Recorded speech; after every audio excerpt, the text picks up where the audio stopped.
Shalom Bapak Ibu Saudara, berjumpa kembali dengan saya Pendeta Yusuf Suranta Purba dalam program yang luar biasa SBB, Sepakat Bertumbuh Bersama. Puji Tuhan, hari ini kita masuk ke dalam episode yang ke-27. Kita akan membahas Mazmur pasal 24 ayat 1 sampai dengan ayatnya yang ke-10. Saya akan bacakan bagi kita. Mazmur Daud. Tuhanlah yang empunya bumi serta segala isinya, dan dunia serta yang diam di dalamnya. Sebab dialah yang mendasarkannya di atas lautan dan menegakkannya di atas sungai-sungai. Siapakah yang boleh naik ke atas gunung Tuhan? Siapakah yang boleh berdiri di tempatnya yang kudus? Orang yang bersih tangannya dan murni hatinya, yang tidak menyerahkan dirinya kepada penipuan dan yang tidak bersumpah palsu. Dialah yang akan menerima berkat dari Tuhan dan keadilan dari Allah yang menyelamatkan dia. Itulah angkatan orang-orang yang menanyakan dia, yang mencari wajah-Mu ya Allah Yakub. Selah. Angkatlah kepalamu, hai pintu-pintu gerbang, dan terangkatlah kamu, hai pintu-pintu yang berabad-abad, supaya masuk Raja Kemuliaan. Siapakah itu Raja Kemuliaan? Tuhan jaya dan perkasa, Tuhan perkasa dalam peperangan. Angkatlah kepalamu, hai pintu-pintu gerbang, dan terangkatlah kamu, hai pintu-pintu yang berabad-abad, supaya masuk Raja Kemuliaan. Siapakah dia itu Raja Kemuliaan? Tuhan semesta alam, dialah Raja Kemuliaan. Selah. Bapak Ibu Saudara, tema firman Tuhan dari Mazmur pasal 24 ini adalah Tuhan tinggal di dalam kita. Mazmur pasal 24 ini saya pelajari berisi bahwa Tuhan, yaitu Raja Kemuliaan, ingin masuk dan ingin tinggal di dalam hidup kita. Dikatakan di dalam Mazmur pasal 24 ini ayat 7 dan 8, angkatlah kepalamu hai pintu-pintu gerbang, dan terangkatlah kamu hai pintu-pintu yang berabad-abad, supaya masuk Raja Kemuliaan. Bapak Ibu, mungkin sudah lama pintu hati kita tertutup untuk Tuhan. Pintu kehidupan kita tertutup untuk Tuhan. Tetapi hari ini saya mau sampaikan, Tuhan ingin masuk ke dalam hidupmu dan tinggal di dalam hidupmu. Dikatakan dalam kalimat berikutnya, siapakah itu Raja Kemuliaan? Tuhan jaya dan perkasa, Tuhan jaya dan perkasa itu ingin tinggal di dalam kehidupanmu. Dan dikatakan Tuhan perkasa dalam peperangan, Tuhan ingin tinggal dalam kehidupanmu. Nah, apa yang akan kita alami ketika Tuhan tinggal di dalam hidup kita?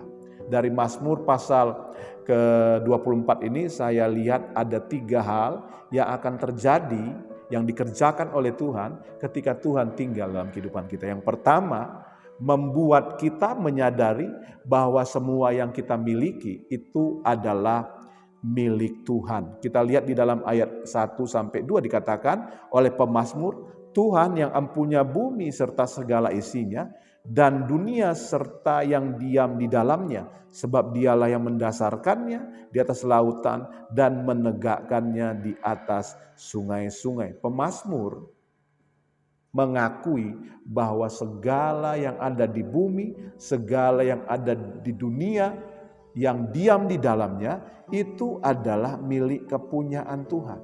Bapak Ibu, ketika Tuhan tinggal di dalam kita, kita akan memiliki kesadaran penuh bahwa semua yang kita miliki itu adalah kepunyaan Tuhan. Kita hanyalah pengelola dari yang Tuhan titipkan kepada kita. Hidup kita ini milik Tuhan. Tubuh kita milik Tuhan. Nafas kita ini milik Tuhan. Segala yang kita punyai, talenta, kemampuan, semuanya itu milik Tuhan. Dan hal itu bisa kita pahami ketika Tuhan tinggal dalam diri kita. Dia akan mengingatkan kita bahwa semua adalah milik kepunyaan Tuhan. Yang kedua, Bapak Ibu Saudara, apa yang kita akan alami ketika Tuhan tinggal dalam kita? Tuhan akan mengevaluasi hidup kita. Apakah hidup kita ini benar? Apakah hidup kita ini kudus di hadapan Tuhan? Kalau kita lihat Bapak Ibu di dalam ayatnya yang ketiga dan keempat dikatakan, siapakah yang boleh naik ke atas gunung Tuhan? Siapakah yang boleh berdiri di tempatnya yang kudus? Ayat keempat dikatakan, orang yang bersih tangannya dan murni hatinya, yang tidak menyerahkan dirinya kepada penipuan dan yang tidak bersumpah palsu.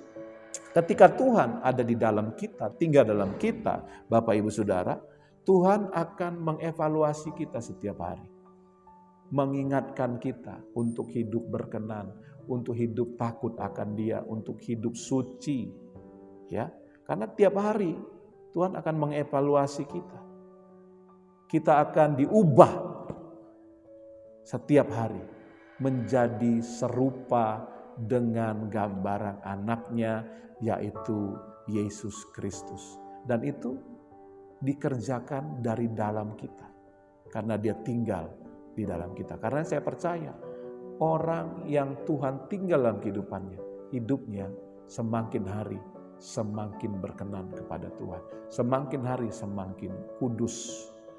Yang ketiga, yang terakhir ya, apa yang akan kita alami ketika Tuhan tinggal dalam kita? Tuhan akan mengerjakan sehingga janji-janjinya terjadi dalam kehidupan kita. Kita mengalami janji-janji Tuhan.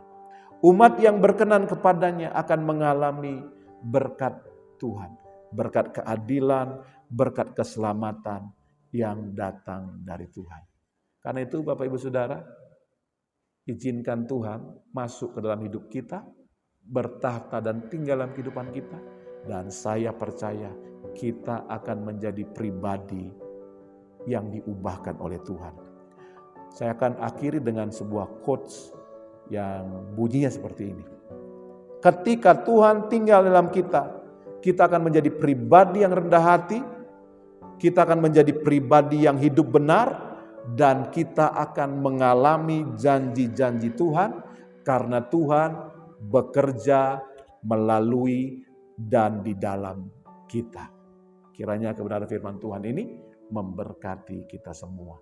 Seperti biasa di akhir program ini, saya rindu berdoa bagi Bapak Ibu. Buat Bapak Ibu yang rindu didoakan, taruh tangan kananmu di dadamu. Mari kita tunduk kepala, kita berdoa. Bapa, hamba berdoa bagi umatmu yang menaruh tangan kanan mereka di dada mereka yang menyaksikan program ini. Hamba berdoa, jamah, lawat dan berkati mereka. Yang sakit disembuhkan, yang lemah dikuatkan, yang susah dihiburkan, bahkan yang berdosa dilepaskan. Setiap pintu hati yang tertutup untuk Tuhan tinggal dan masuk dalam hidup kami, dalam nama Yesus dibukakan. Hati yang keras dilembutkan di dalam nama Tuhan Yesus.